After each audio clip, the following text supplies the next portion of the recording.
اعوذ باللہ من الشیطان الرجیم بسم اللہ الرحمن الرحیم فخسفنا به وبداره الارض وما كان له من فئة ينصرونه من دون اللہ وما كان من المنتصرین۔ چنانچہ ہم نے اس کو اور اس کے گھر کو زمین میں دھنسا دیا، پھر اس کے لیے کوئی گروہ ایسا نہ تھا جو اللہ تعالیٰ کے مقابلے میں اس کی مدد کرتا، اور نہ وہ خود ہی اپنا بچاؤ کرنے والوں میں سے تھا۔ سورۃ القصص آیا 81۔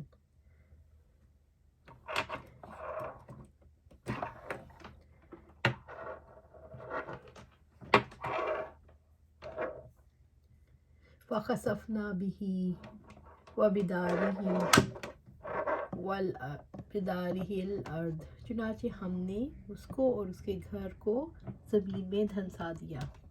قارون کی سرکشی جب اپنے عروج پر پہنچ گئی تو اسے اور اس کے گھر والوں اور اس کے مال کو اس کے تکبر اور غرور کی وجہ سے زمین میں دھنسا دیا گیا۔